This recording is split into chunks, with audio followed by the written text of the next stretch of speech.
Dear ladies and gentlemen, welcome to session 3 of subtheme 5, which is titled Forest Monitoring in Action 2 into the Forest, Field-Based Assessments. It sounds wild and exciting, isn't it? So I will be the moderator of this session. So let me introduce myself in brief. My name is Juwon Park at Gyeongbok National University, Daegu, Republic of Korea. My main research and teaching topic is about sustainable forest management, particularly utilizing GIS and remote sensing. So this session is pretty much of my research topic. So this session takes us into the forest with a focus on the field-oriented aspects of forest monitoring. If you are joining us today, you probably already appreciate the importance of national forest inventories, or NFIs, as we refer to them.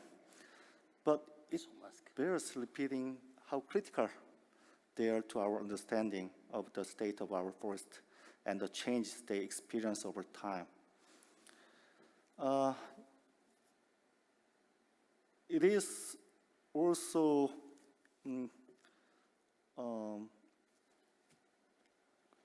worthy of mentioning that an impressive trend in NFI implementation as part of broader national forest monitoring systems that aim to meet international requirements such as REDD+. This trend is good news for us, as it means we have increasingly more robust data to help us better understand fluxes in forest composition, extent, and health. Ideally, this data can serve as a valuable input to national forest policies, allowing improved forest management for future generations. FAO has been actively supporting field-based data collection in support of NFIs for over 3 decades, providing both country-specific and normative or global support to this time. A few years ago, FAA produced the voluntary guidelines on national forest monitoring. For those of you joining us here in Seoul, there are copies of this publication available in all 6 UN official languages.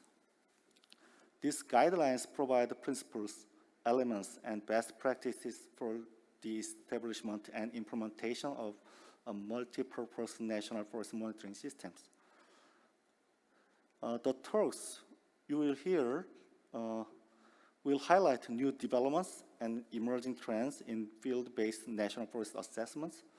On this subject, we will hear from country counterparts from Bangladesh and Bhutan. We will also spend some time discussing the benefit of forest monitoring activities for communities and forest-dependent people in Liberia. We will also hear about lessons learned from FAO-supported initiatives, including socioeconomic data collection as a part of its NFI support. We hope this session will stimulate learning and discussions on field-based forest inventories, technologies, and benefits for forest-dependent communities. Without further ado, let me introduce our keynote speaker, Dr. Christoph Klein, who will introduce us the session by highlighting the evolution and further path of national forest inventories. Dr. Klein is a professor of forest inventory and remote sensing at Göttingen University, Germany, since 2002. In research, teaching, and consulting, he is specialized in national forest inventories. He has repeatedly been a consultant to FAO since 1988 and was lead author of the voluntary guidelines for national forest monitoring and assessment launched in 2016 and has contributed to NFIs in various countries in Latin America, Africa, and Asia. Well, please welcome Dr. Klein with a big applause. Okay. Dr. Klein, floor is yours. Thank you very much, Professor Park, for this friendly introduction. Great thanks to the Korean organizers for having this conference here in Seoul.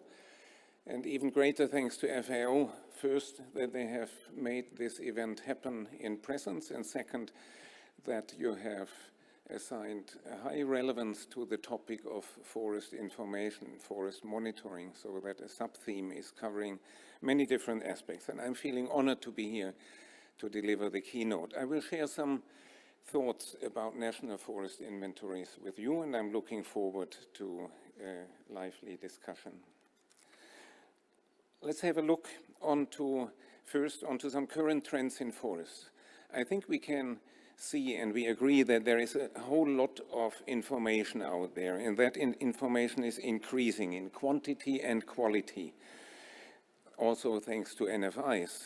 And the acknowledgement of forests, both as a resource and as an ecosystem, is also increasing. So we may say that over time, the information on forest is better and better. We can say we know almost everything about forests that we need to know. And there was a nice publication from FAO that showed which is the area of forest that had been inventoried. That was an exponential trend up to 2015, so that about 75% of the world's forests had seen some sort of serious inventory. In the meantime, by 2020, it's even 85%. So this is great. We know a lot about forests. And our NFIs are made to support sustainable forest management, and they are also there, at least to some extent, to help protecting the forests. But what is happening is that the global forest area goes down still. We have heard today and also yesterday that the deforestation rate is going down, but still, whether it's 7 or 3.5 million hectares a year, this is still huge. So because of economic growth, population growth, and now also because of climate change, the forests are still in a threat. And that leads to another trend here in my graph on the lower right-hand side, the forest area that is going down. And what we then see and experience is a quite interesting discrepancy, that the information goes up and the forest resource goes down. And this is something that we are not only observing in the context of forests, but also in the context of climate change, where things are getting worse, even though our knowledge is increasing. And this discrepancy is actually something that I think we also need to consider very much in our national forest inventories. Not only thinking about the technical side of improving our information, but also having a look onto what is being done with the inventory data. And that leads me to the second point I want to make, and that are the two major dimensions of national forest monitoring. One dimension is the technical design. And as a researcher, we are in love with optimizing the technical design, be it sampling or be it remote sensing, be it modeling or data management. So the technical things, we are very good in that. And it's mainly about generating good and even better NFI data. And we all believe in the mantra, better information leads to better decisions. This is what drives us. But on the other side, we have the dimension of decision making, and that is where the decision makers are utilizing the data, where we can or where we could observe the impact of our data. And that is mainly about, when we are thinking about that, it's enhancing the relevance and credibility and the targeted use of our data. The interesting point, I have mentioned that already, is that research and education is mainly in the technical design field. Many, many publications out there.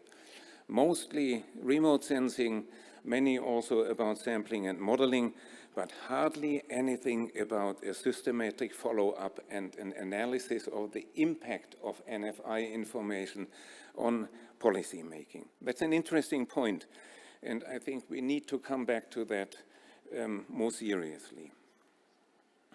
Then next point that I want to make is looking at the current renaissance of national forest inventories. I would like to compare it with the COVID pandemic. We are now in the third wave of national forest inventories, and that is mainly triggered by international incentives, international initiatives, and mainly by the results-based payments. It's the first time in the history of forest monitoring that we can assign a monetary value to our NFI data. And I guess that most or many of the NFIs that are currently being implemented are driven by the expectation of results-based payments. And we are not speaking about peanuts, but this is really a lot of money which is being paid there to countries to conserve and protect their forests. The former waves, and the capacity is increasing as well, as Marco and Tilnev showed in a very nice publication. And there are other side effects of this third wave of national forest inventories, that in many countries the forest service has been strengthened considerably. The second and the first wave were in the 60s to 80s in the last century, and that was mainly by bilateral technical cooperation projects, in particular in the tropics. And then the very first NFIs were in the Nordic European countries about 100 years ago, and that was a completely national initiative because these countries wanted to know how much they have as forest resource, and they were willing to invest a lot of money into this information procurement. So what do I see as current trends in field inventories? Of course, and we have heard that also in the remote sensing session briefly, and yesterday, that field observations are the backbone of any national forest inventory.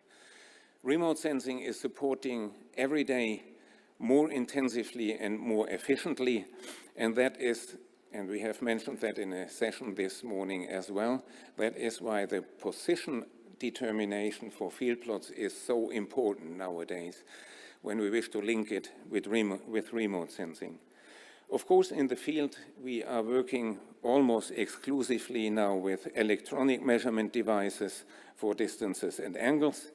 Terrestrial laser scanning is praised by many, but still we are waiting for the final proof that this is an operational and really efficiently operational help for field observations. And still we have some very traditional issues, like tree species identification, which is one major source of error when we wish to use our data for biodiversity or ecological purposes. In data management, we are making great progresses, also thanks to FAO and thanks to the CIPAL and the Open Forest system. So we are using Collect Mobile, which is just an excellent software and is facilitating field work tremendously. And that allows us to integrate our data very rapidly into a database and check every day what the progress of the inventory is, and maybe take actions in terms of check cruising. Also, what refers to analysis, there are some issues to be discussed. Yesterday we addressed the issue of non-response, which is hardly ever reported in inventory reports, but possibly an issue that needs to be looked at more carefully. And of course, error propagation is one of the topics that we are looking at very seriously in forest monitoring. By the way, as opposed to ecological surveys, where this error propagation is not really a topic. So I think we are very well advanced on the technical side in forest monitoring, but what I mentioned in the beginning, the link to decision-making is something where we can work a little bit more. NFI planning requires expertise in many fields, and the traditional fields are forest mensuration, statistical sampling and modeling, and remote sensing. You will hardly find an expert who is expert in all three fields. You find many remote sensing experts with not so much knowledge about statistical sampling. But then in addition to that, we need also expertise in data management, and we need expertise in project management. And that means that we need to bring together a team of experts that is collaborating very closely. And that is a huge task, also for capacity development. Oops, that was my watch and my alarm clock, and that was 10 minutes. And I'm very proud that I made a very good end. Thank you very much. And maybe a final comment about this slide. I'm finished. Just let me say one word. I'm always comparing forest inventories with empirical scientific studies. And I found that in the National Museum of Bogota, and it says, science does not have an enemy except for the ignorant. Thank you. Thank you for your wonderful presentation. And why don't we give him a big hands to thank Dr. Klein for his insight and for setting the stage for our further discussions.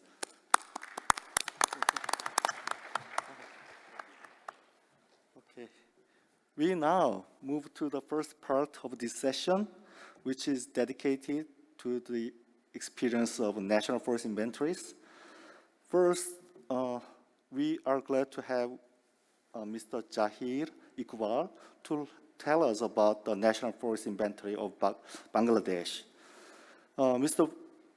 Iqbal is a professional forester with a background in geospatial technology and forest monitoring, working at Bangladesh Forest Department since 1993. He conducted a direct supervision about the first National Forest Inventory and Bangladesh FRA 2020, etc. There are too many to refer to, so I just stop here and let me just, Mr. Iqbal, the floor is yours. Now you can start. Thank you. Thank you for your nice introduction. And it's my pleasure to be here as a panelist. And thanks for the organizer and FAO for inviting me to share the Bangladesh first ever National Forest Inventory experiences. Next, please.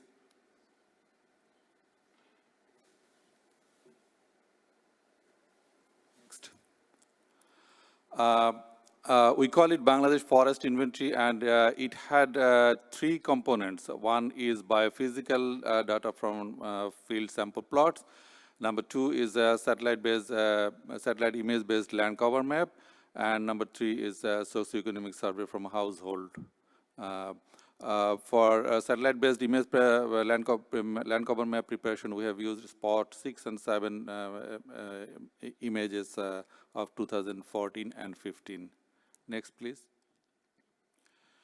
And the objectives are to robustly estimate the status of trees and forest resources, establish a national forest monitoring system, both satellite image-based monitoring and sample-based monitoring, to capable us for international reporting in like FRA, UN RED, and UNFCCC, and others. And for the socioeconomic survey from households, we get a good idea about the value of trees and forest resources and as an ecosystem service to the people who use them. These are the sample plots distribution across the country. So we had a total of 1858 sample plots across the country, and we successfully able to measure 1,781 sample plots, which covers 96% of total sample plots. And these are some important dates. We started field-based data collection of biophysical components in November 2017, and field data collection was end at March 2019, and then we published the report after consent from the Ministry of Environment, Forest and Climate Change in April 2020. Let me say something about the new and innovation tools used in the National Forest Inventory and Land Cover Mapping. We tried our best to use open source tools and softwares like Open Forest Collect, then R for data analysis, LCCS version 3 for mapping, for land cover classification, and we have developed some new allometric equation for species-specific and region-specific for Bangladesh. And hardware, we have used the Rugged tab for data collection. We have used the distinct measuring equipments instead of measuring tapes. DGPS for accurate coordinates to get the accurate coordinates for the next visit, and the RFID chips for data and revisit insurance. Let me say something about some features and advantages of using new tool and innovation. As I said that we have used the Open Forest Collect tools, and we customized it as per our need. And as we have used the tab loaded with Open Forest, so it was a paperless data collection for the biophysical and both socioeconomic data collection. So while collecting data from sample plots, we have collected soil samples, and the soil samples are archived in the Khulna University of Bangladesh. And one of the major other advantage is the multiple way for relocating the plot center. DGPS has been used, RFID chips to use, metal rods are there, reference point for each plot center, witness objects are there.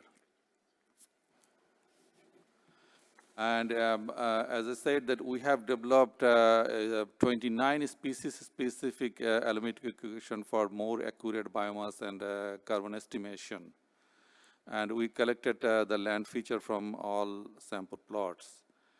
The LCCS version 3, you know that it is interoperable and comparable for land cover classification system. After the completion of data collection and land cover classification, we have organized a regional workshop in Bangladesh, and we shared our experience with our colleagues in South Asia and Southeast Asia, and it was well appreciated by the participants. Let me say something about the use of this innovation. And probably we are the first user of Open Forest in South Asia. And we have, I think we are the first user of LCCS version 3 in that region. And along with that, we have used a tree species identification apps. It's an Android and iOS-based apps for identification of species for the enumerator or data collector who collected data from sample plots. Of course, there are some challenges of conducting, designing, and implementing of NFI, and there are some future challenges.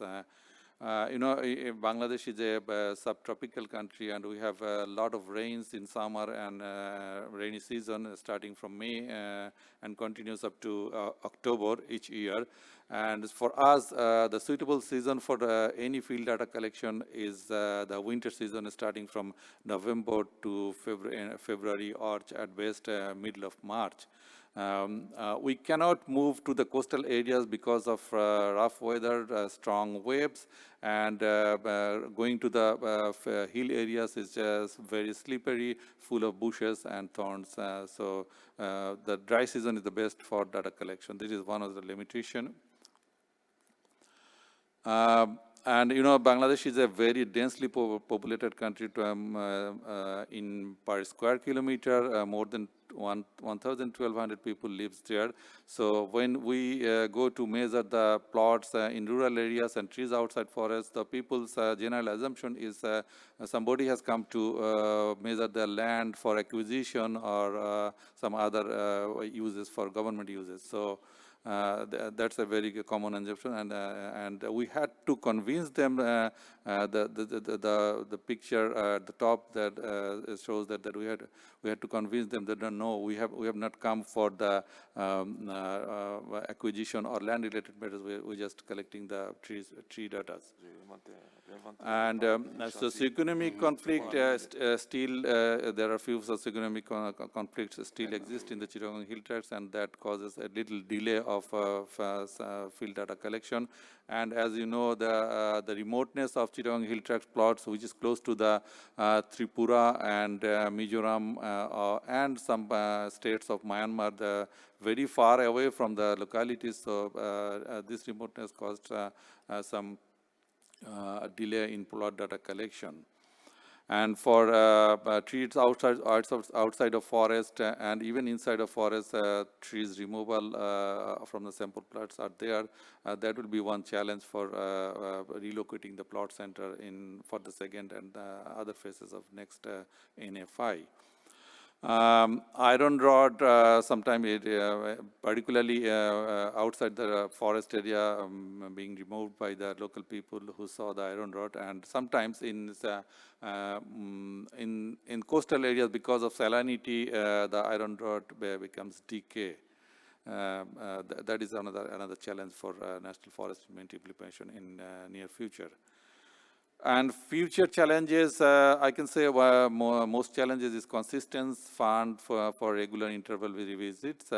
As we have prepared the land cover map of 2015, we are supposed to do it again into 2020, but because of inconsistent fund, we could not do it. But hopefully, we will start the program in the last part of this year. In conclusion, I can say that after completion of National Forest Inventory and Land Cover Map, we ourselves, Forest Department officials and other university faculty members in Bangladesh, combinedly self-sufficient in designing, implementing, analyzing NFI and preparing land cover maps. We are capable of preparing national and international reporting by our own. And with a limited extent, we are capable of strengthening forest officials in other countries in the region. As I said that we are looking to start the next NFI and the land cover map by December 2020. We have a World Bank supported project called Sustainable Forest and Livelihood Project. So we expect to start the next round within some period of October to December this year. And for the first NFI, we got support from United States Forest Service, technical support, and FAO was there. So we look forward for their technical support again. Thank you very much. All the reports of Bangladesh Forest Inventory has been uploaded in bfis.bforest.gov.bd. You can download this report and have a look. Thank you very much. Many thanks to Mr. Kubar. It was very interesting to hear about the current situation and future challenges of Bangladesh's NFI. Okay, now we can move to another NFI experience, the one in Bhutan. We are glad to have Mr. Lobjang Dorji. Mr. Lobjang Dorji is the Director of the Department of Forest and Park Services, Bhutan. He contributed significantly in the forest management in Bhutan, working for more than 3 decades with the forest and the people. He led the first ever National Forest Inventory of Bhutan in 2015. Mr. Lobjang Dorji, the floor is yours. Good afternoon, everybody. So greetings from Bhutan. I am Mr. Lobsang Dorji, the Director, Department of Forests and Park Service. Now, let me take you to the National Forest Inventory of Bhutan.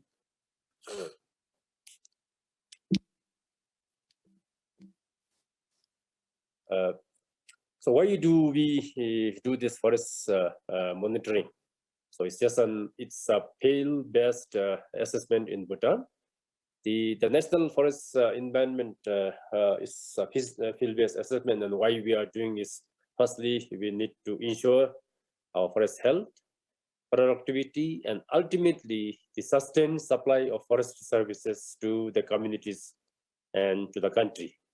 The second, generate an accurate data on the forest area and the carbon stock changes.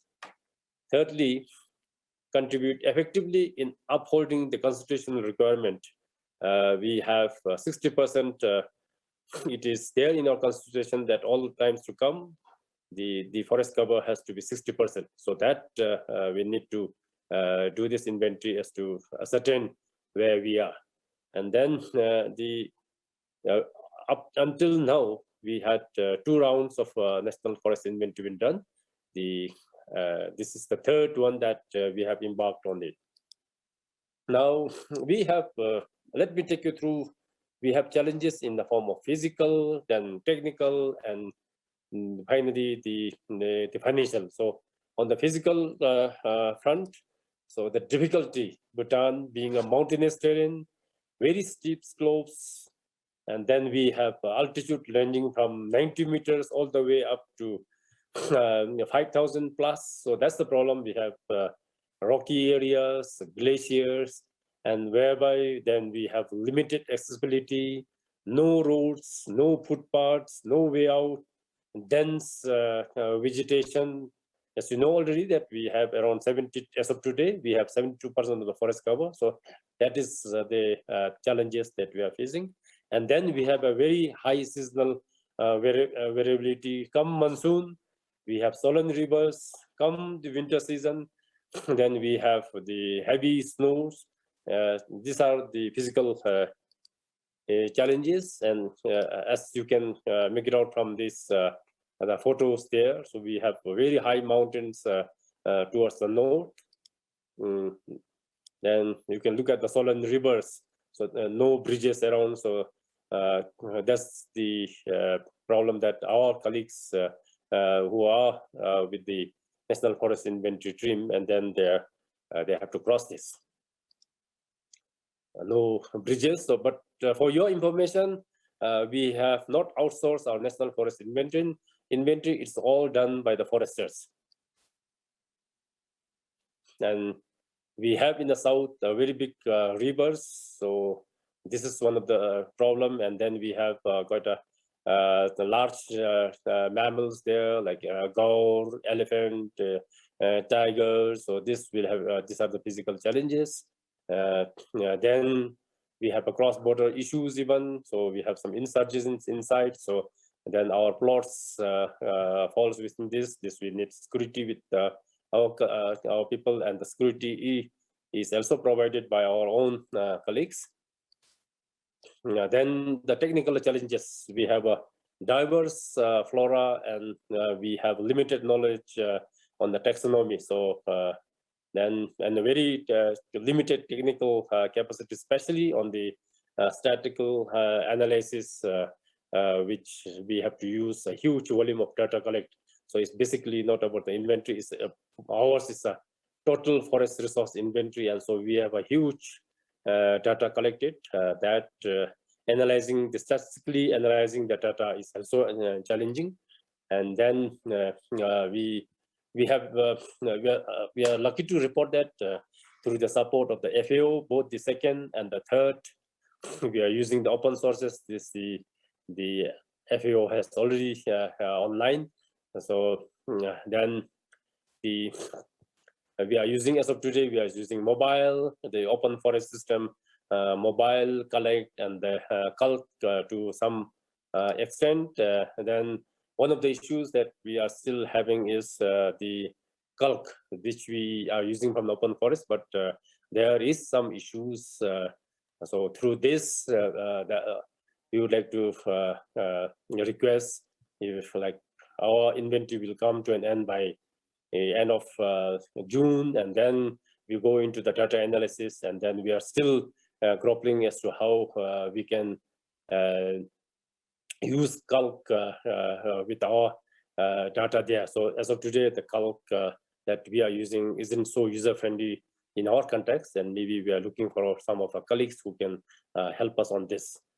Then on the physical, and after finishing the physical and the technical, we have financial challenges even. So there's no limited, there is no funds as such for carrying out the national forest inventory in the periodic cycle or at periodic time. So with the support of the project-based we are conducting, our first inventory was somewhere in 1970s, and then finally in 2015, and then now we are coming out with this year. So this is how it is, and then we do not have assured funds for the next cycle of the inventory. We are not very sure, though we have decided that every 5 years the national inventory will be done, but the funds are still a problem. And then now because of this COVID pandemic, and then there is a competing priorities of the government versus the limited resources. So finding a middle path is also a big challenge. Then from this national forest inventory, the lessons that we have learned is we need to have a proper planning, adaptation to the seasonality. So we should be aware that when our people should go to the north, when they should go to the south, depending on the seasonality. So that's what we need to keep in mind. Second is the use of the open sources. So now today, almost all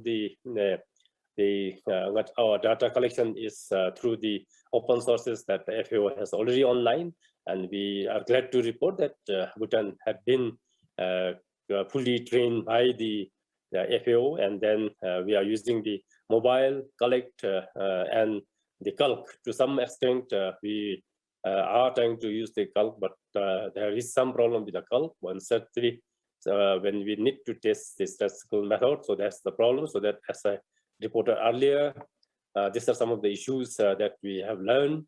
Then it's all the more important, so we don't leave it to the crew and then they do the enumeration. So we, from time to time, we need to monitor their crews and training and retraining.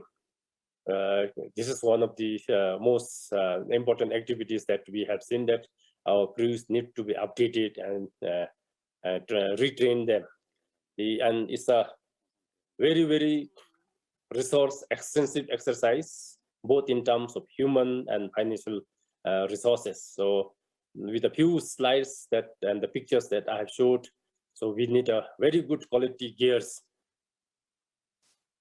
In the way forward, as to what Bhutan is looking forward is, we thought that maybe it's better, like you don't wait for the periodic or the cyclic time period, rather we do it in the phase-wise manner, measuring maybe around 10 to 20% of the plots annually. And it becomes a continuous process, so that we mainstream this National Forest Inventory as our regular programs. And then we need to model the ground data and then use the remote sensing for inaccessible plots, basically looking at data imputation from the accessible areas. Then we need to develop a live from database using the NFI data, because as I mentioned earlier, ours is not only measuring the trees and all, but since we are measuring the forest resources, starting from the wildlife, the plants, herbs, shrubs to the trees. So we have a huge data being collected. And I can, as I was involved in the second inventory itself, and I know that we have a huge data, and then some of the data we are not even able to utilize. So maybe we come up with the plant from databases. And then this year, we are also conducting this National Tiger Survey. The Tiger Survey will also end together with the National Forest Inventory. So we will be collecting a huge data from there too. So how do we need to complement these two data together. So finally, on the capacity building, so this is one of the biggest challenges that we have now. What happens after the data is collected? So now we really need to have our capacity building on this. How do we interpret this data, statistically analyze this data, and then especially with the calc, we are having some problems. So I'm not very sure how we could do that. So in the lessons forward, one of the capacity buildings is on the data analysis component is we are looking forward. Maybe through this forum or some of you who today who are attending and all the expertise, all the experts there, maybe the FAO, we are looking forward that if you all can help us, this is the time that we would like to extend our invitations, and we would like forward for the like-minded people who have already completed and who are able to help us. Please help us. So this is the way forward that I have. So that's all I have from our Bhutan experiences, and thank you and Kadinche. So should there be any problems, so I'd be happy to take it. Thank you. Many thanks to Mr. Doshi. Thank you for your sharing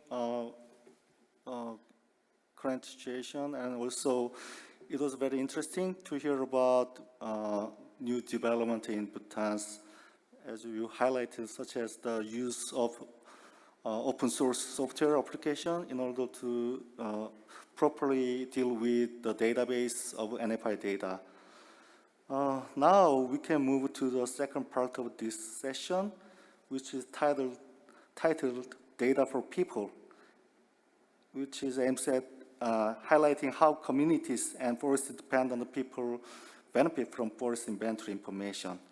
It will also look at lessons learned in collection of socioeconomic data as part of NFI initiatives. For the second part, the first speaker is Mr. Sa A. David, who will speak with us about how forest data has benefited local communities in Liberia. Sa David Jr. is a development practitioner and climate change expert, and has the REDD Plus implementation unit of Liberia as the National REDD Plus coordinator. He holds a first degree in economics and master in business administration, and has a lot of long list. He has a very long list of certification in various NFI related fields. Okay, Mr. Sa, David, please. The floor is yours. Thank you so much, and we want to say thank you to our colleagues. Good morning from Liberia. It's just 7:44 a.m. from Liberia. Liberia, yeah, first slide, please. Liberia is located on the west coast of Africa. On the northwest of Liberia is the Republic of Sierra Leone. On our immediate north is the Republic of Guinea. On the east of Liberia is the Republic of La Côte d'Ivoire, and then the Atlantic Ocean is on the south and the west of Liberia. The landmass of Liberia is about 111,370 kilometers. The land coast of Liberia is 680 kilometers. Hello, are you hearing me? Hello, I had an interruption from the interpreters. Are you hearing me? Okay. Yes, we can. Yeah, okay, thank you. So the coastal line is about 680 kilometers. Liberia forest is about 665 million hectares. And that tells us that 40%, at least 40% of the remaining Upper Guinea forest is in Liberia. Liberia have an estimated population currently at 4.5 million to 5 million persons. Mr. Sa, sorry. Can you please keep the microphone more away from the mouth, because we have a back noise? Okay. It was good before. Thank you so much. Okay, I'm sorry. So our population is about 4.5 million to 5 million persons. That's the estimate currently. Of this population, about half of this population are rural dwellers. And these rural dwellers depend heavily on the forest. And I think that brings us to our experience, because part of the rural dwellers depend on the forest as their supermarkets and as their pharmacies. Next slide, please. Next slide. And so in Liberia, because half of our population depend on the forest, the government realizing that in 2009 came up with what is called today the Community Rights Law of Liberia.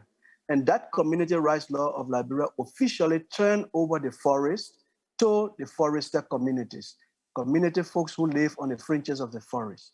But there are 9-step processes that communities go through to acquire or obtain their, what we call in Liberia, authorized forest community status. And so we, from the FDA, along with our FAO colleagues, with funding from Norway and the Forest Carbon Partnership of the World Bank, has been working with 4 authorized forest communities. And what we have done with these 4 communities, in 2019, we developed guidelines for community forest management plans. Those guidelines have been piloted, and the piloting should be ending in the next couple of weeks. Also, along with that, we developed forest monitoring tools and capacity development activities. In 2020, October and December, we worked with 2 communities in the southeastern part of Liberia. First community is the Bepo, Putupu, and Sapo community.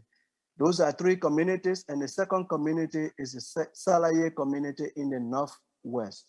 We are also southeastern part of Liberia. Next slide. So what this map shows is the communities we have been working with.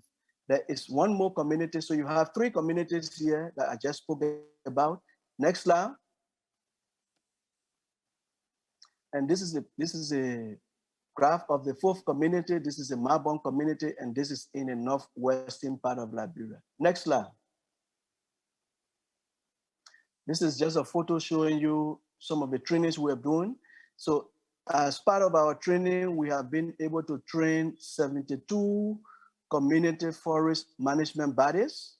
Some executive members have been trained in forest monitoring also. Next slide. So basically what we have been doing in the community is concentrating specifically in terms of forest monitoring, building their capacity, developing their capacity in terms of forest monitoring, and also working with those 4 communities that I spoke about in reference to community forestry management plan as a management tool. Next slide. Next slide. So what have we done with the communities? Go back, please. What we have done with the communities is to train community on forest inventory techniques. 1, tree enumeration, data collection and migration, data processing and interpretation, integrate forest knowledge into management plans. Next are just photos of typical forest inventory training in the field, the practical aspect with community folks. The photo above is a photo that shows you what we call non-forest timber products. Next slide. So what we have done is in 2017 and 2018, the FAO came in, helped us to develop the methodology to conduct our national forest inventory. So that forest inventory was the first ever national forest inventory conducted for Liberia. As a result of the methodology that was set up, the community forestry management plans employed the same sampling methodology used for the national forest inventory. So for the community forestry management plans, we use the stratified random sampling, while for the national forest inventory, we use a systematic sampling. Next slide. So, as we said earlier, there are several communities, specifically 4 communities that we are working with. What you see here that we normally refer to as GPS, which is the Bapo, Putupu, and Sapo community forest, those are 3 major communities that came together to have one community forest. The total area of their community forest is about 14,000 hectares. And so we have worked with this community. And what you see in the far right corner is a clear indication that most of this community is forested and a lot of the biomass is stored in bigger trees, meaning that they have most of, pretty close to 68% of that community is forested, and most of what they have is in tight forest. Next slide. Salaye community, the area of their forest is 8,207 hectares. So, and sorry, the last one I came from, the Putupu, Sapo, and Bapo communities, they have indicated to us from their management plan that they want to go into conservation.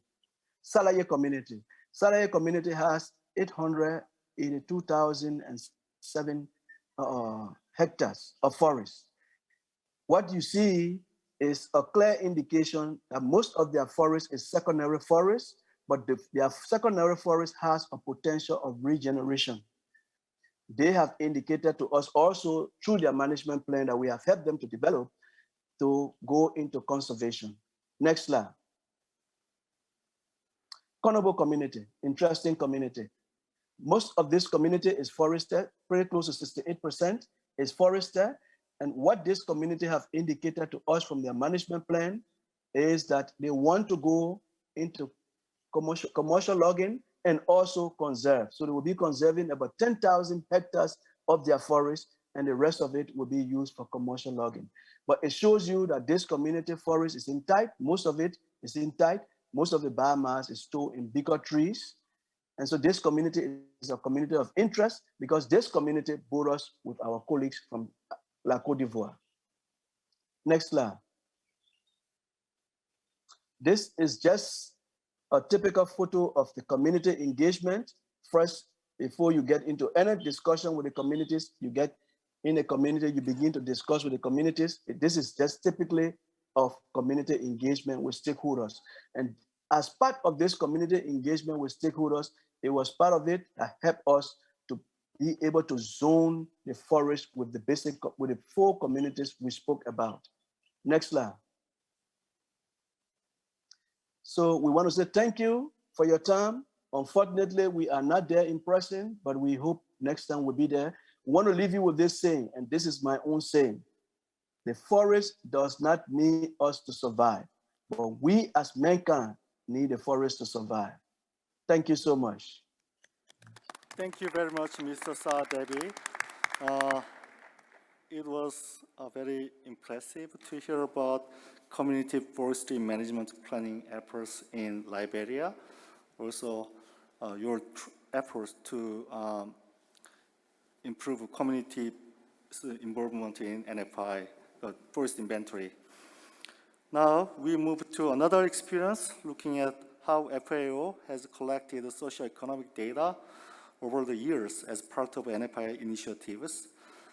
Specifically, lessons learned in the various methodologies supplied. The presentation gives a synopsis of a soon-to-be published paper on the same topic, written by Christine Holding and Rebecca Tabani. Today's presentation will be given by Ms. Tabani. Let me introduce Ms. Tabani in short. Ms. Tabani is the co-leader of the National Forest Inventory thematic area within the National Forest Monitoring Team, Forestry Division, FAO. She has over 14 years of experience coordinating global activities related to National Forest Monitoring Systems and providing technical support on NFIs to countries, primarily in the Africa region. Mrs. Tabani, the floor is yours. Good afternoon, everyone in Seoul, and good morning from Rome, where I'm joining you all from. Thanks for the introduction. I'm really pleased to be with you today to talk about a recent study that was carried out by my colleague, Christine Holding, who is lead author on the study, And supporting authors include myself, as well as Carlos Barahona from Stats for Sustainable Development. Also colleagues working in the governance team at FAO contributed to the review of the study. The study, entitled Lessons Learned from National Socioeconomic Surveys in Forestry, reviews the experiences of implementing national socioeconomic surveys conducted in conjunction with NFIs in 8 countries and the evolving approaches that have been applied over the years. The full paper will be published later this month and is available in shorter form through the World Forestry Congress. I thought it would be, sorry, next slide, please. I thought it would be good to first include a background slide reminding us as to why we care about socioeconomic data. For starters, socioeconomic data on forests helps us understand the drivers of forest change. It can also help us to assess how and to what extent communities and individuals rely upon forests for livelihood needs, the demand side. And I like how Saw put it in the presentation before me about forests as supermarkets and pharmacies. And likewise, socioeconomic data can also help us understand on the supply side how those forests are contributing to livelihoods for enhanced national decision-making. And lastly, this sort of data can support the development of policies that promote improved targeting of sustainable development goal-oriented policies. And for years, FAO has supported countries in their efforts to acquire improved biophysical data on forests through supporting NFIs. And the inclusion of socioeconomic data collection has been a part of that support. But FAO hasn't had a one-size-fits-all approach to this effort. Rather, a number of approaches have been applied and have evolved through the years according to budget, time, country priorities, as well as data needs and donor priorities as well. So this study sought to take a closer look at these various methods that have evolved over time in the hopes of improving future approaches. Next slide, please. This is a brief slide to just explain that the diverse approaches and how they were often a product of different initiatives and programs that FAO implemented through the years. And details on these initiatives and how their objectives drove the approach are fully detailed in the paper. But here I just wish to emphasize that the approach to collecting socioeconomic data as part of NFIs evolved over time, with each approach informing the subsequent phase in socioeconomic survey design. The first was a very cost-efficient approach focused. This was done by the NFMA program starting in approximately 2000, which married both the biophysical and socioeconomic sampling frames and included primarily qualitative data from focus group discussions and some household surveys as well. The next is the FAO-FIN program, which started in 2010 and which sought to test different sampling and survey designs for both biophysical and socioeconomic data collection in 5 countries. And lastly, and most recently in 2016, has been the development of the National Socioeconomic Surveys and Forestry modules. These are standardized modules developed by FAO, CIFOR, IFPRI, and the World Bank, which had a much greater focus on quantitative data that could be attached to national censuses, focused on contribution of forests to livelihoods. Next slide, please. This slide summarizes the various methodological approaches to socioeconomic data collection that were reviewed as part of the study. Half of those reviewed were those initiated by the NFMA and FAO-FIN programs, whereby the socioeconomic sampling frame was determined by the biophysical sampling frame, and where households and focus groups were interviewed at a certain proximity to the biophysical plot. So we refer to this as a combined or coupled sampling frame. All the other cases that we looked at used a more population-based approach, making use of standard enumerated areas provided by national statistics offices. In these cases, socioeconomic surveys were decoupled from the biophysical assessment of forests. However, they had slightly different approaches therein. For example, Zambia and Ecuador had a country-specific population-based design that were drawn up from scratch and based on lengthy information needs assessment processes, whereas Bangladesh and Liberia, who are with us today, made use of the forestry modules, albeit in slightly different ways, with Bangladesh that combined standard enumerated areas with tree cover in selected sites for the biophysical assessment, and Liberia instead utilized the forestry modules and established the sampling design based on standard enumerated areas without looking at the presence of the forest necessarily, therefore completely separate from land use. Next slide, please. The review was made on these countries using the 8 steps of socioeconomic survey development adapted from Newman. I don't have time to go through all of these, but they range from decision or impetus to develop a socioeconomic monitoring component to information needs assessment, sampling and survey design, reporting and analyses. We didn't go too far into detail in some of these steps, in particular the data processing and analysis, but we use this as our general framework. Next slide, please. The next 2 slides will focus on some key lessons learned from the study. It's important to note that we have many more lessons learned featured in the study itself, in the paper itself, but these are just some of the major ones. Key lessons learned include the following, and I think I have to say that some of these will seem rather obvious, but when conducting these surveys on a national level, together with coordination and planning of the biophysical survey, and within a restricted time frame, it's important to note that some of these elements tend to get overlooked, but that they're critical to successful planning and implementation of socioeconomic surveys, which of course affects the eventual uptake of the results. Going back to this point that Christoph made in the keynote of the fact that we're really after utilization and impact here, not just producing data. So the first lesson is we need to collect with purpose. We need to ensure that the socioeconomic monitoring related to forests and their use indeed has an intended purpose, be it national development plans, forest policies and planning. In other words, the entire endeavor should be based on a clear set of policy-driven national objectives. Planning, implementing, and analyzing this data has really large cost implications. So we need to already have in mind a home for the data, an application of the data ahead of starting. And the risk if we don't do this is that we don't design the questions adequately to policy needs and that we spend all of this effort without reaping the advantages of having the data. Secondly, we see that the continual involvement of key stakeholders is very important. And that this consistent involvement is essential to ultimately collecting the right information in the right way and for the right audience. From design to dissemination, key stakeholders should be involved. And of course, I need to note that there is a trade-off in terms of time and potential expansion of survey parameters. So stakeholders should be a very strategic core group of individuals that include the national statistic offices, research centers, and NGOs who understand the policy-driven nature of the national survey. So this core group can help develop key policy-driven objectives for the survey at large. They can ensure robust methodological approaches and possible integration with other national statistics initiatives. They can also help prioritize data needs and make the surveys much more tailored to those data needs. So in other words, their involvement can really help leverage the socioeconomic results. Moving on to the last point on this slide, there are trade-offs, of course, with the sampling frame. So we can't necessarily get everything that we want in the end in terms of optimal design for both biophysical and socioeconomic indicators, particularly within your typical NFI budget. There will always be a core information need that is driving a sampling frame. And because of the NFI context, and often that core indicator is biomass, etc., you'll have this as your frame. So you'll have trade-offs when you couple socioeconomic surveys within that sort of sampling frame, unless there are large budgets and adequate time allotted for more decoupled sampling frames.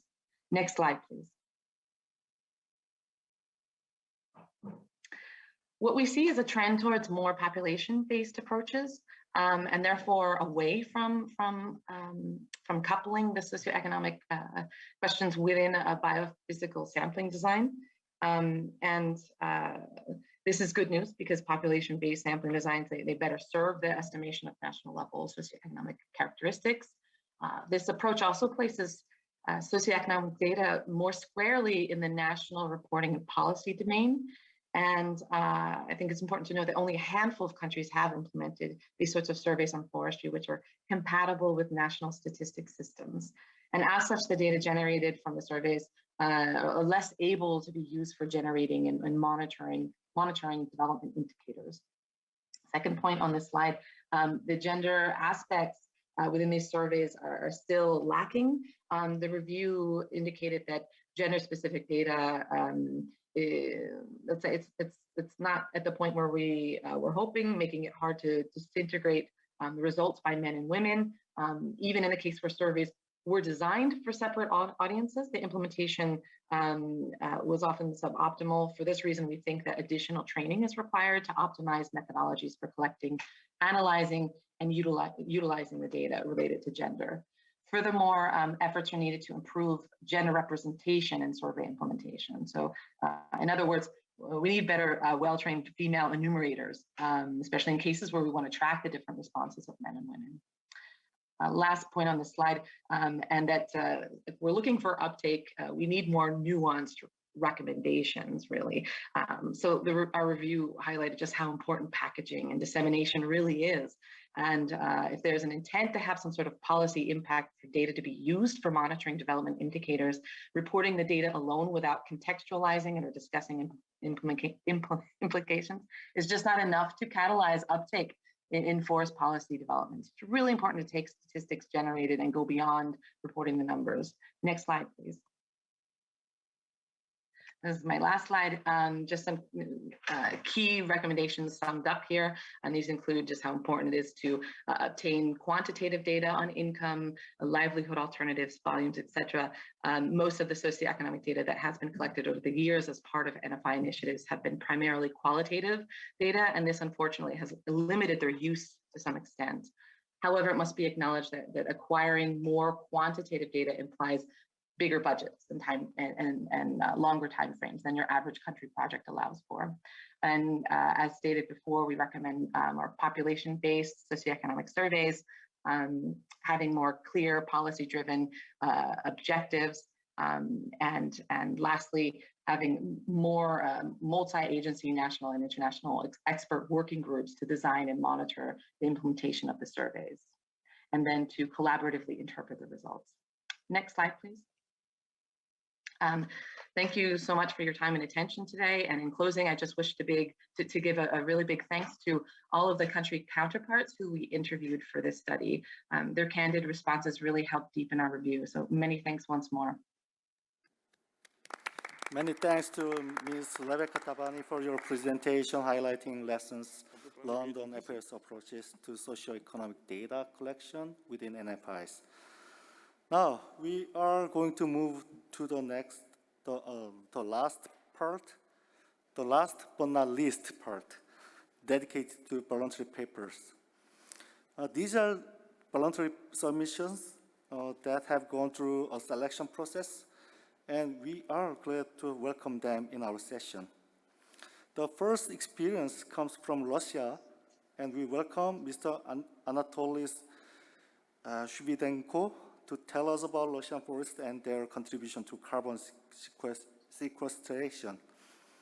Mr. Shvydenko graduated from National University of Life Science of Ukraine and Kiev State University. He is a professor and currently a research scientist with the International Institute for Applied System Analysis. His major interests include inventory and ecology of boreal forest, climate change, and sustainable forest management. Mr. Shvydenko, the floor is yours. Good afternoon, everybody. This study has been published recently in Nature Scientific Report, and all details I could ask who are interesting to go. I will try only to comment the most important messages which seems important. That's a big team. The first author was a brigadier, people from different countries. Next slide, please, next slide. What we had for last 10, 15 years clearly, practically all science says that Russian forest, and that is 20% due to FAO definition, growing stock of Russian forest is growing, and productivity is growing, tree cover is growing, above ground biomass is growing, total biomass, and ecosystem, forest ecosystem carbon pools is growing. But if you would look at the official national FAO Forest Resource Assessment Report, again, we have that everything is growing, but about 10 times of magnitude less. Next, please. A couple of words about forest account in Russia. All this system include three major components. That is forest inventory in planning, something what has been inherited is historically from German Forsteinrichtung, forest monitoring, and national forest inventory. The first component, FIP, the forest inventory and planning, that is mostly on-ground inventory, economic inventory in populated and developed areas, about 35–40% of the territory, forest monitoring special service, which covers all territories, and national forest inventory, which is called in Russia state forest inventory. We have the first cycle of this inventory, which has, results of which have been done only about several weeks ago. And if you would look into official data of growing stock in Russia, which are concentrated in the forest state account, forest state register, 83 billion cubic meters, but national forest inventory, something about 30 billion cubic meters more. What is saying this? Not everything is good. Next, please. I miss this slide. Dear colleagues, you know there are huge amount of different, big amount of very good remote sensing instruments, and it is proposed. We are waiting for many new. That's it has been used. Please, next slide. And results which have been used, generally speaking, that is multi-sensor and generally multi-remote sensing approach concept. That is the maximum which we have, which we had available on ground information, and new growing forest stock has been defined 111 billion cubic meters. That is, you see these big numbers, 37% higher to 1988 and 33% higher than reported by official forest data for Russia in 2016. The same about managed forest, the same is increase in live biomass. And the last line here, using this data, we defined current, that is 2017, 2018 carbon sink. It has been a little bit more than 600 teragram carbon, million ton, when official data which are reported is about almost 3 times less. Next slide, please. Oh, that is details, simply only to show that generally for different regions, we had different uncertainty, different accuracy. That's something standard error by individual errors, individual regions, something about 25 up to 28%. Next slide, please. There are reasons which could be explained why we have this increase in growing stock by different regions. Russia has mostly boreal forest. Forest productivity of forest depends upon available water and temperature. Warming is very high in these territories, about 2.5 times higher than global, but still in major part of Russia, we have enough water to some extent to cover this increase, excluding the south. Next slide, please. And we have a result, 111 billion ton of growing stock in Russia. What other science and other methods says about that during last year? The first estimate probably, which we could say, it has been in 2011. Still, remote sensing has been not completely used. Mostly it has been used of data on ground and knowledge which we have in forest inventory. It was 94. And after a big project in Russia, which Space Observatory of Russian Forest Cover, Forest Carbon, the initial results, but 106, and this Space Observatory has long periods series and report very interesting data.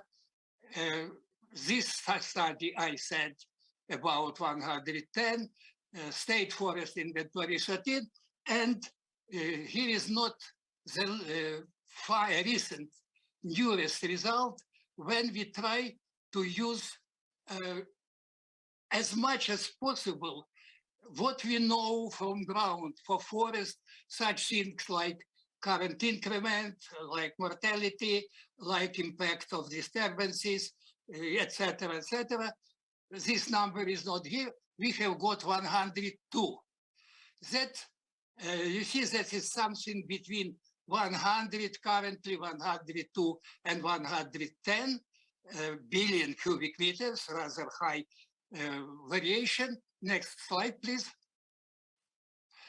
And only one example, previous diversity, that is not probably some insufficiencies, methodological, etc. Probably that is one of the reasons. But second reason, currently boreal forests are changed very quickly, and there's only fire you could see. Mr. Shvedenko, excuse me for interruption. Since we, due to the time limitation. I finish in 1 minute. I Yes, used, please, excuse yes. me, 8 minutes. I try I'm to. sorry. So. Yeah, that is, okay. That is several sentences. What we have to do for Russia and what probably, please, that is only you could look at that's available, that we have fantastic change of forest fire regimes. Please, next slide, final. Yeah, that's what, due to rapid changes, the world changes very fast. Forest inventory, remote sensing demonstrates a fantastic progress during last 15, 20 years. But changes, global changes are faster.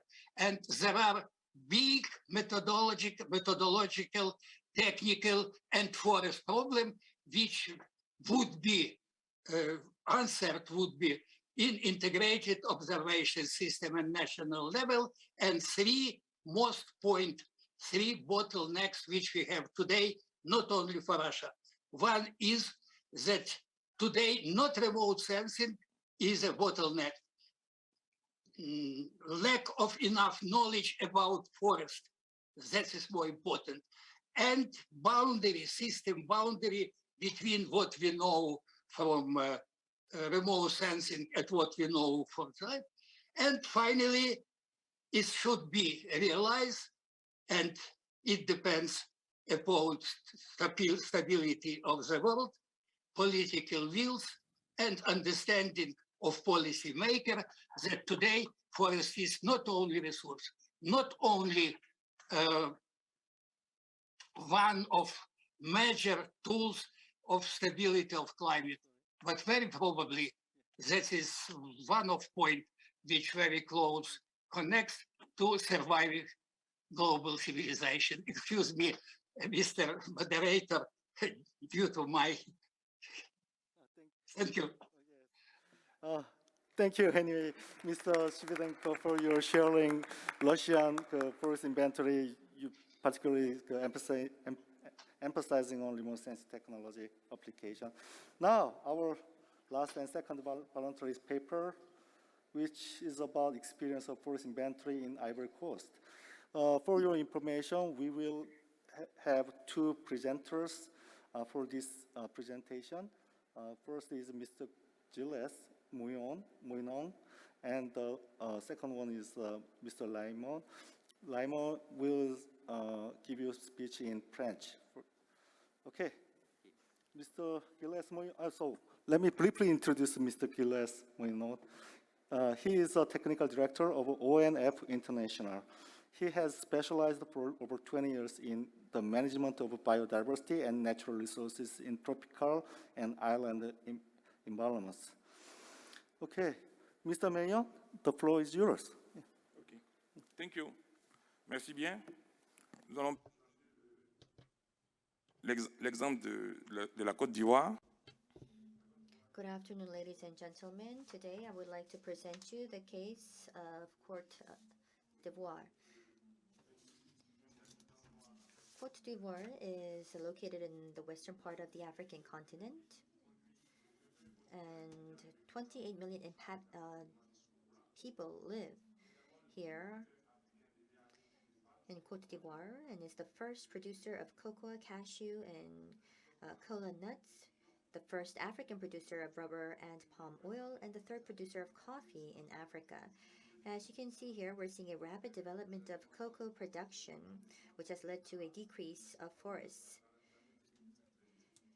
From 16 million hectares in 1960 to less than 3 million hectares in 2022.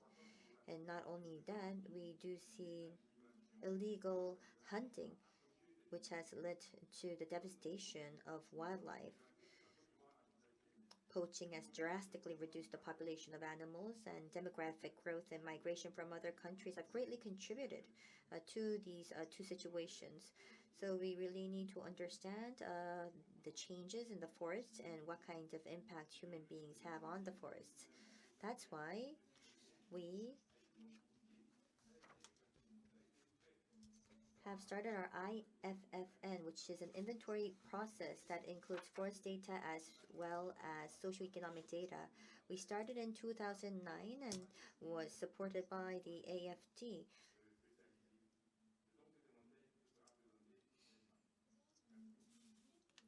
So I would like to give you some more information on this inventory. Thank you. Of the inventory. So the sampling design was elaborated with the technical support of IGN, which is a French agency for cartography. And initially we had more than 3,000 inventory units distributed across the country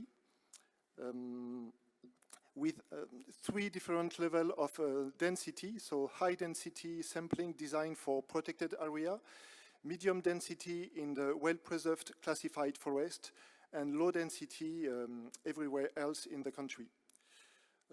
So more than 3,000 inventory units, of which only 1,400 have been inventoried on the ground. So it means that the other one have been excluded from the sampling design because of the absence of forest. But if the forest cover was to change, they will be included again. And each inventory unit is composed of 4 sampling plots covering a surface of 2 hectares.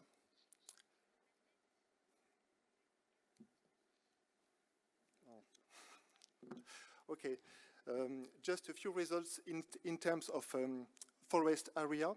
So with 2 striking numbers, the forest cover in protected areas reach only a third of the total area of the protected of the national parks.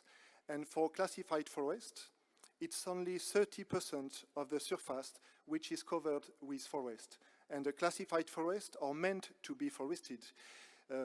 Their purpose is logging, only logging, so it should be much more than 13%.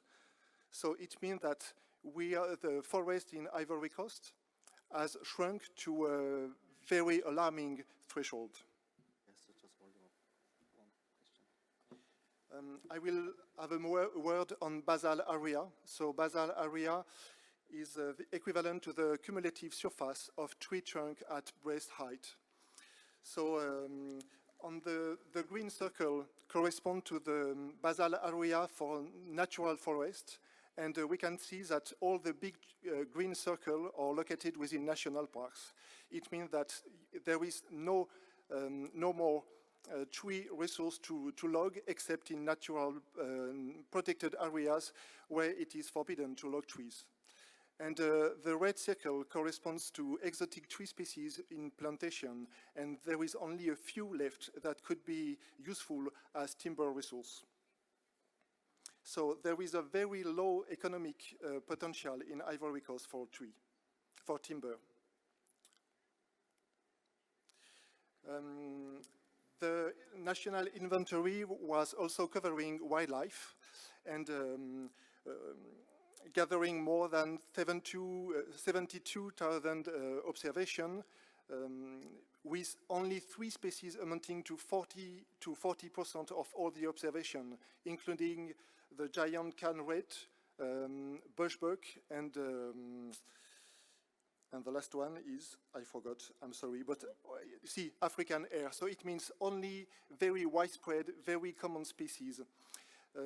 In the highest diversity and the largest population were observed in national parks, with something very interesting in classified forest, where we observed low population, but with fairly high diversity. So it means that if the national government was to elaborate national conservation strategy, they will have to include the classified forest as a key feature of the strategy. And on the map on the left, the red spot are the location where elephants have been observed. And through a web mapping application we have developed, and I will be very happy to show it to you if you are interested in a little bit later after the presentation, we have assessed the suitability of the habitat based on land cover only, for elephants. So it means that on the map on the right, the red area are not places where elephants have been observed, but places based on the land cover should be suitable for elephants. So it means that's a key element, a key application for with the results of the inventory in terms of ecological corridor, for instance. The last components of the national inventories was addressing socio-economic surveys, and which is very important because there is a very strong correlation between deforestation and human activities, with a big weight for cash crops under unsustainable practices, especially cocoa and cashew, and as well with demographic growth and migration from within the country and outside the country as well. So it means that livelihoods are very important to understand before elaborating any management plan for the forest that left in Ivory Coast. And this inventory was quite global, including data on timber resource, wildlife, and social data. And the 3 components give us a better view on what is at stake for every kind of forest. I mean, timber, biodiversity, social or local population, and or the four together. And I will let Yves Lasme conclude with a word on what are the prospects, what will be the follow-up of the national inventory. Eh bien, dans la prospective, nous inventaire national qui va faire donc un inventaire en continu. C'est un outil. In 2011, we've been continuing on to update our inventory. And in order to establish our strategy, we will be making use of all of this data from the NFI. And in 2045, what we want to do is increase the forest area to more than 35%. And in order for that to be possible, we have to improve the governance and also protect remaining forests. Not only that, we need to restore our degraded forests and adapt to climate change.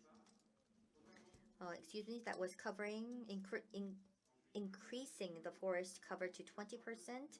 And for that to be possible, we need to reforest an area of 4.6 million hectares. And for that to be possible, as mentioned, we need to encourage reforestation, agroforestry, and also engage in fencing. And in order to achieve this objective, we need a budget close to $1 billion. However, Côte d'Ivoire will be achieving this goal with the support of various technical and financial partners. So we do like to ask for your interest. Thank you very much. Very much, Gilles Moinot and Mr. Lemos. So, as a moderator, I feel sorry about not being able to make a proper time management. So I think this is. I think all the presentations we prepared for today are over. The next is Q&A session, but as I said, we have very strong limitation in time, so I can take only one question on the floor. So, please, yes, lady, yeah.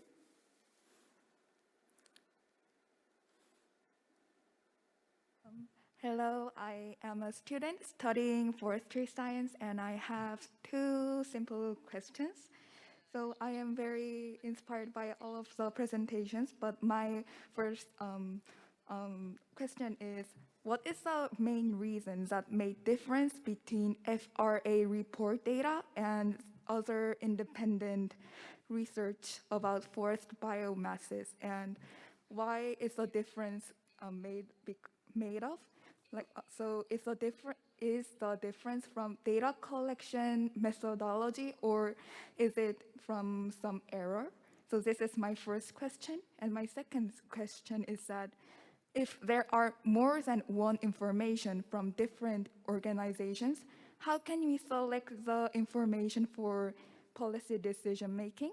And which factor makes an information more reliable and trustful? I guess, Dr. Klein, you can give a simple, short answer for her.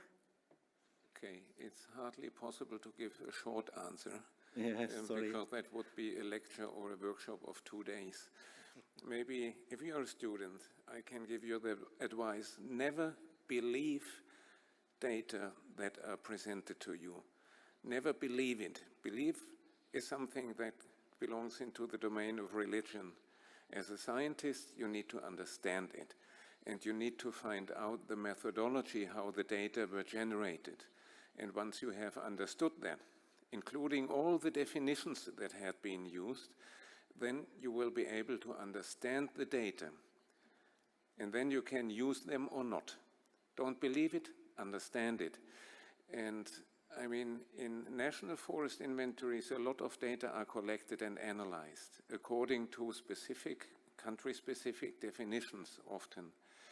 FRA is collecting information from the countries. It's not measuring in the field by themselves. But it's a little bit more complex, and I will leave it with that. Thank you for the question. Good question. Yeah. Thank you.